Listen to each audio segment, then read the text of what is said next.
So omuntu era nakuyingira ku stage omuwerawo ne muba Okay, uncle.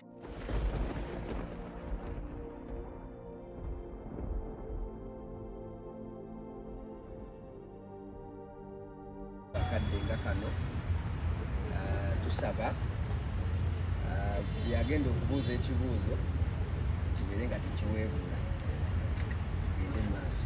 Sebo Edi abamawulire babadde so enthusiastic okusisinkana nga era balina ebibuuzo bingi gy'oli omuli akatambi akeeyolese nga waliwo embeera y'okusikangana omuguwa kibataategedde tetusaba otulambulire kuba bakumanyi ng'omusajja omukkakkamu era bakumanyi nga presidential advisor obeera president tusuubira obeera mu kifo kyo watuufu olina okuba tujjako okuba nga twalabye embeera etabadde ntuufu kyetusaba tulambulire kyabadde kitya era nakyawedde kitya. Basically mwagala kulaba akatambi ako kubanga abasinga obungi basazeemu kibaagala enseerabe kati gwe ali mu position okutubuulira ekituufu kyavudde ku ki era kyamaliddewa. Anyway, nsanyusa okubalaba mwebale nnyo okujja kakati ntandikirewa olunaku lwajjo nayitibwa okugenda okuntertaininga ku bantu ba muzeeyi yali ayise Kawempe nga akampainingira twakabeyarabe Honorable Nambi Farid.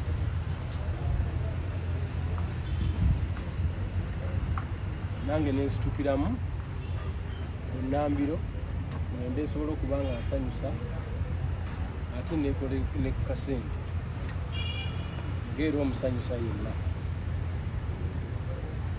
Bwe mba ku stage awo mbeerawo mu kiti kya bwa pafoma mba nkola omulimu gwange ogw'obuyimbi so saagenze waawo naye nagenzewo ng'oki ng'omuyimbi. Ennaku zino ntuula mu biti bingiko naye awo nagenzewo ng'omuyimbi era ne mba mugumiikiriza nnyo.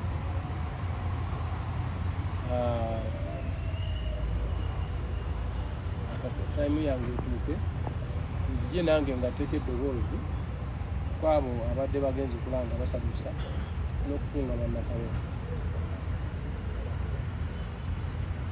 Then nalindidde ddala natuusewo saa 7 ndoze napafumize lwaggulo nnyo naye time yange nagiriiza era olio okumpita ku stage yagambye ladies and gentlemen next on stage Eddie Kenzo kitegeeza that is my time nenzija naye bwe natuuse ku stage naye nabo omukulembeze nga alina kyayinza okwabanga ayagala kwogera so nembagamba ne musooke musirike muzeeyi alina kyayagala okutugamba era muzeeyi n'ayogera kyeyadde ayagala okutugamba oza kyabadde kikwatagana nakugamba bantu tiwabawa batiisatiisa nobale kumpuliriza mbagaliza okulonda okulungi naye temutya omuntu yenna nawulidde nti waliwo ebyokutisatiisa abantu naye ekyo temukijja teryagenda kata. Bwe yamaze emesegi eyo naddayo atuule andabe nga nyo nentandika kati bwe natandise nenyimbako ennyimba nga 2 naye obukoosi engeri gye naludda awo namazeyo essaawa nnyingi nadde mpulira amaloboozi okuva mu bantu eno ku stage naddala ba mobilizers nga bakomplaininga bagamba bo baludde mu firiji omwo nga bakamplaininga era bayambye nnyo ku madamu Nambi ne muzeeyi nnyini we bali abantu abaagala enaali nnyo diehard ne bagana naye bw'aba azze Kawempe twandyagadde naffe tumubuuzeeko kuba tumukolera omulimu emyaka n'emyaka naye bw'aba asobodde okujjako ku kitundu kyaffe twandibadde nga naffe tukola ki tumubuuzaako kubanga ffe ababeererawo ku ground era ne bano abantu bemulaba ffe abamu kuba bakuuma okusigala nga bakyaliwo abasangewo so nengankwata microphone nengamuzeeyi webale kujja tuli basanyufu. One, nze ng'omuntu nakubira ku street nava mu ghetto. Olulimi lwa ghetto olutegeera mangu kubanga lwogeredde emyaka mingi. Akakisaawo ke kabaddewo okuba muzeeyi adde agenda. Banyina omuganda omuzeeyi waliwo abantu beena abatali basanyufu mu ngeri emu oba endala. Ekyo nno oluusi kiba kiyinza okuba nga kiyinza okukontana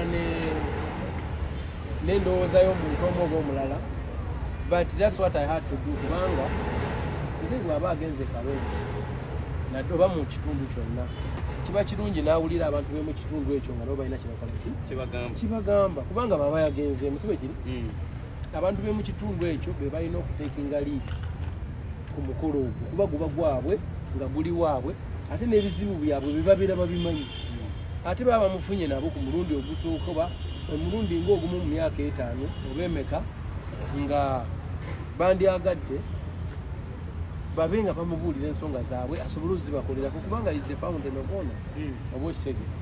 Kati n'olwekyo neŋŋambuze abantu bano balina ensonga zaabwe olumu ebintu byobawa tebibatuukako bulungi nga kiki enjagala ogezaako mugamba nti beetaaga bo bennyini beetuukirire ku soosi addemu abakolemu omulimu babe nga basobola omwegambira ensonga zaabwe so that zikolweko soosi kuba nti aze mu kitundu ate avuddewo ate wasigaddewo enkaayana.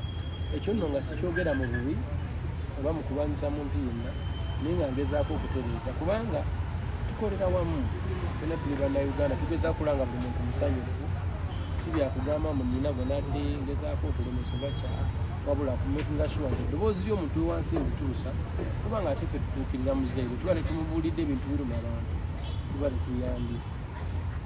Then oyinza okuwulira namaduseninge ng'agamba nti nsooke nsitopinga okuyimba nakube natunate muzeeyi agende ate muzeeyi agende ndi ku stage bweza okuyimbira n'okumugamba byemugamba ate nindeka agende nga tisijja kukola neŋamusooka mulekeko bala oyimbira muzeeyi then nadde nkyayogera ne bakubirawo national esegere in between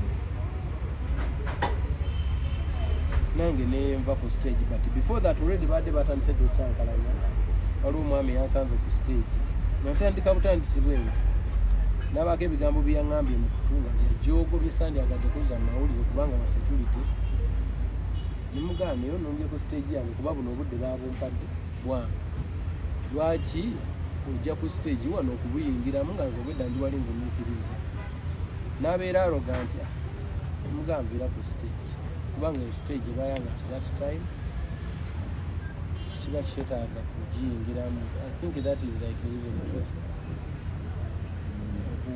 Yayingidde wakati wa performance gyendowooza nti aba akyankalanya concentration yange eri okudelivaringa good performance and all that. Basically bwe bwabaddemu but otherwise ebisigadde byatambudde bulungi. President ekikolwa ng'ekyo kuba abasinga bakirabye bulala kibadde kyaludde okubaawo eri ddala gwe kuba twakuna kiraba ku mukulu Kasuku abantu ne beebuuza ne bagamba edikenzo ki ekyasinze okuba nga kimuggyako nnyo nnyo nnyo twanetsinga okutuuka nga okusindika omusajja oyo gwe yasindisibwa SSC. Ekigambo kyanyiizizza nze ng'omuntu kati bwe nakyogera wano omuntu omulala ayinza ate naye okunyiiga eyo yali akitinga bulala so ekyo nkireka naye action eyo ddayo otunuleka vidiyo ng'ajja namuwadde ekitiibwa kye nemuwuliriza bulungi naye ekigambo kye yaŋŋambye kye kyanviriddeko okumureactinga otherwise I had given him respect muwulirize naye that arrogance eyanzigyeko wayanenga why would someone need to be this arrogant and moreover this is my time. I was introduced stage sibukidde mbukire why would you need to act this way and ndowooza naye yabadde indiscipline kumubirimu obweba ni professional otherwise kaprimite okuva gye yavuddeyo n'okujja okutambula ku sikaati egyo gyetutambulirako atuuke gyendi atandika okuŋŋamba ebyo tekyabadde kirungi yandindese nemmalayo time yange then nagenda maaso nemirimu. In that moment tewabadde ngo bwe bagambidde nti osooka olindemu basobole okuba nga bakuba national anthem kigambibwa nti president yayagadde omuyimbiremu ng'obedde ogenze. Kizitru nze yagenza okuddamu okumpita nkomewo muyimbire nze nga ŋŋenze kuba kati nze newala nnyo okuyomba n'abantu.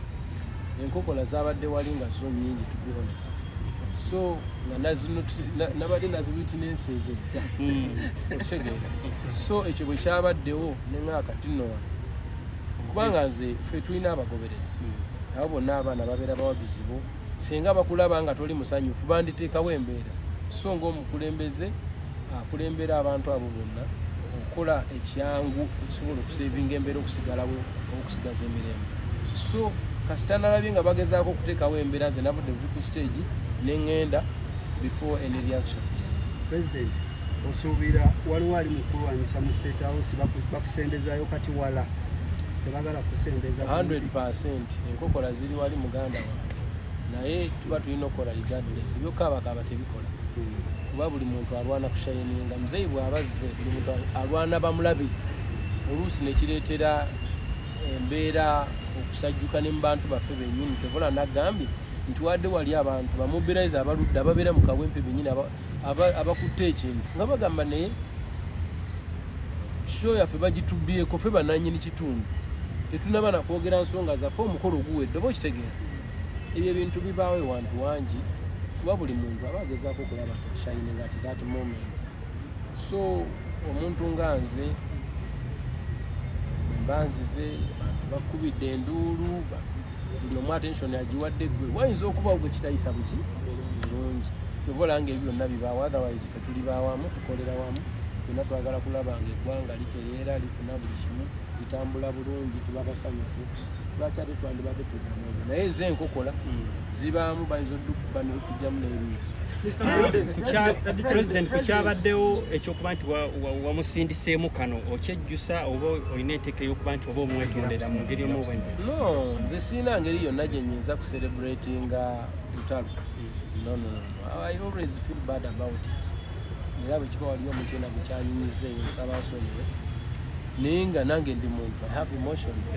Tosobola kunsanga ku stage nkola mulimu gwange gwe nogezaako okundaga obuyinza kuba nange sobola kusanga wa security ng'ali ku mulimo gwe ate nange ne mugamba kola kino mba nyina okumuwa ekitiibwa era nze omu ku bantu abakyasinza okubeera nga bacomplying almost on anything beka saagala ntalo era ndowooza nze seefusenjulira nnyo buli bwe baŋŋamba kola kino kyenkola kola kiri kyenkola sibawangako hard time mu mbeera yonna naye mulimu abantu ng'olwedde kuba olaba yadde ku leediro koolo ng'eriyo ow'ekikono amuwa kikono kyayi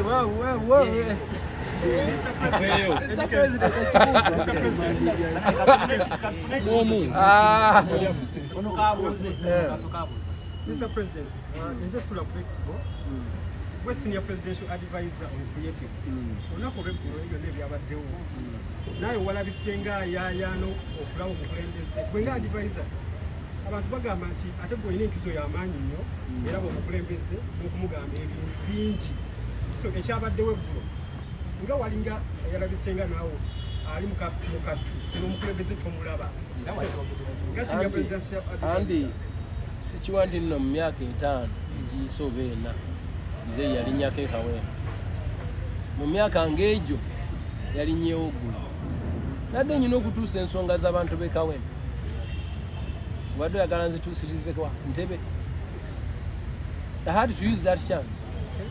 Nze muzeeyi mulaba nejjo nali naye ensonga z'ekawempe oyogera n'ogamba muzeeyi kino kyekiri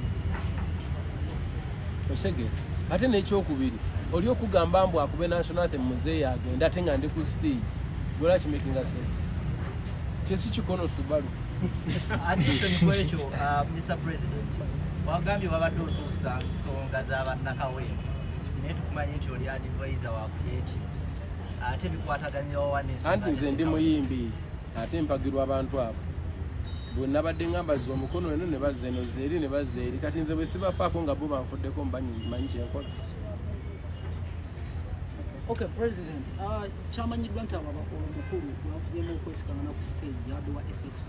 How safe are you? Because guy ali part of security. I'm very safe. Nange nyina security temuliiwo. Mulina amaloboozi. By the way, zisirwana nabantu. Naye tosobola kujja n'onjiikiriza n'olowooza mbuze nakutunuulira butunuulizi. Oba olina okwefuga. Awo nabadde mu territory yange, it was my time. I was introduced to be there. So that was my time. He had to let me do what I have to do and I did. Ochege? Kyandibadde kibi senga mba mpisizza mu budde. Ochege? Naye obudde obwampeebeddwa nabadde nkyabulimu. So nadde ndi mu in fact yadde akola trespass. Ndowooza okwongereza ku ekyo okwongereza olaba gwe bakubibika ayina erinnya atasobola okwogera olwo abali ku ground. Ebyo bintu byo byakwerwanako nakubeera bagumiikiriza. Kubanga nze ebyo byonna wadde byabaddewo naye siri munyiivu. Kubanga nkimanyi nti eno ensi buli omu alina engeri gy'alabamu ebintu. Okitegeera? Naawe kennyini bwe bakuwa radio call n'emmundu wandikyusa attitude. Buyinza ne bukwambala. Mr. President, okwongereza ku ekyo tofuna obuzibu okuddayo mu State House kubanga abakuumi wabayisizzamu. Ate nze mu State House gye nakulira. Nyinza kuyisibwa bubi nga bangobye Masaka. Gye ngendo ziikibwa naye nze ndi wano kukola mulimo gwange so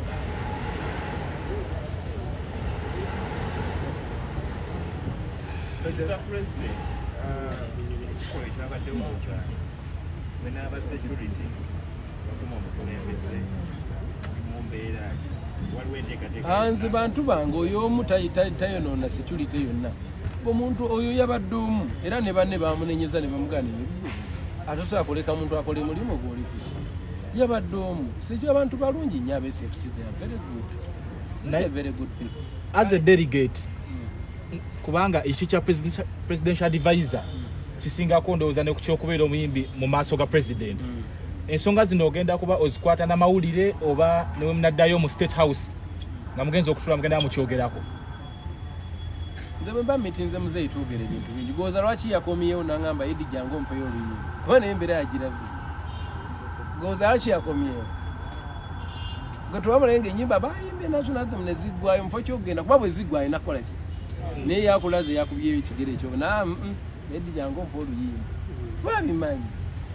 Akasajja wakawadde. Kyekisinga okujjako kuba kimanyiddwa nti police king naye bwe walwana ne Kasuku bamanyi embeera eyo wavaamu ekisooka nze kankubule my brother nze nvudde wa gwe tomanyi kintu kyekikwataganyiza omuntu nga nze yasula wabweru emyaka nembonaabona nempita mu buli nsonga yonna nesiba wantu sangi nesikola bintu bya kiyaayi neneekuma nenwana nentuuka n'ekiseera nga nsobola okuyimirira amaaso g'omukulembeze mbyeko kyemugamba ate gwe nojja moment gye nkoleredde ebbanga lyange lyonna ojjo giirwe mu ttaka olowooze muze naakuli muganda wange tuvudde wala tuyise mu ttano okwekuuma otuuka awo n'otabba amasimu g'abantu naye n'ovaamu omuntu nga nze nakyo si kyange kuba discipline is very painful. You have to respect it. You fight alone. Amaanyi n'obuvumu obw'okuba ng'otambula wekka ne security entono abayimbi bamanyiddwa nti batambula n'eggaali nene obuvumu obujjawa otera nnyo olwana wekka. Nze sirwana nno. Kasuku walwana wekka. Ebyo byadda 10 years ago. Nejjo walwanye wekka. Nabadde ku stage oli nanyingirira ate nze namuyingiridde. Bwe genda olabe kiriipu ejja kulaga ekituufu kiki. Nabadde ku stage oli nannumba. Nankubakuba obuyi ku mugongo ani gwokola ku mugongo. So omuntu yena nakuyingira ku stage omuweerawo ne bwoba ggwe. Okay, Uncle Eddy. Natuvuddewo ku bisonga eno lwe twasemba okwogera nawe wali ogera ku nsonga ya corporate naye abamu ku bo ne bagamba nti bo baali basaba corporate amendment tebasaba corporate management system. Njawulo ki eri wakati wa corporate amendment ne management system? So copyright you know zino amendments za digital twagala bongeremu digital ekigedde yetalimu eri enkadde copyright iro weeri naye terimu new agendas ebipya ebiri mu kati music enaali digital kwatambulira tetukyali analog so tuba tulina okuteekawo copyright management system eri digital okusobola okumanaginga kubanga bwe tubanga bayisiza etteeka nga te tewaliwo monitor genda ku monitoringa na ku regulatinga na ku registeringa then what is it banji bali mu kubuzaabuzibwa nga Biga yagamba nti ye kati takitegeera ajja kitegeera. Okay, Uncle Eddie, ensonga yange twakulabyeko n'omusambi w'omupiira omu ng'akukyaliddeko okukyala kwe kwabadde about what specifically yakyalidde eggwanga Uganda oba yakyalidde Eddie Kenzo? Nze omuntu bwankyalira aba akyalidde Uganda banze siri mu Zambia oba mu Cameroon oli bwajja bw'ati okundaba abazze Uganda era abaze kukyalira bannayuganda however much nze mba nsise nze just mbanga ddubu teeka mu nnyanja kuluba bantu genda kunywa kulya ku kyennyanja mu family oba okitegeera so nze ndi ddobo nayimba ennyimba abantu abo ne bazaagala nnyo ne zibayamba mentale ne zibayamba buli wamu zibayambye mu dressing room zibayambye wali pressure kati nabo they love me so much so they had to come and see where I come from banji nkyaleeta no baina ate era banji mbaleesa lwakuba abamu babeera nga bo bali quiet nga tebaagala nnyo mawulire era tutambula mpola naye mulimu kati Diovu namugamba do you mind okugamba bannayuganda nti ozeekuwano nti I don't mind okyegere naye mulimu gwogamba do you mind naga no I want my privacy kuba abamu bakyali active ku mupiira balaba movie balaba music ng'ekimulese just kulabako egyavaawa addeyo naye bangi bankyali okukyala kwe kugasa kimuwatuulira nti yawummula ojja kulaba ku bifaananyi ng'asitudde omujozi gwa Uganda ng'ayambadde omujozi gwa Uganda ng'akyaliddeko speaker ng'akyaliddeko brains ng'akyaliddeko ba ex international ekyo kikulaga what that means oba okitegeera kubanga omuntu yasambira ku Liverpool n'atuuka ku quarter final za World Cup Africa Football of the Year emirundi 2 bw'aba azze n'ayogera naawe Diovu gw'olaba ensi yaabwe qualifying for World Cup for the first time baayitawo ne 14 goals ku 14 goals yakubako 11 goals so kikulaga who is okubeera wano tulina nakisasulira bulungi naye Mukama yeebale titusobola okukifuna ku mbeera eyaki eya bbule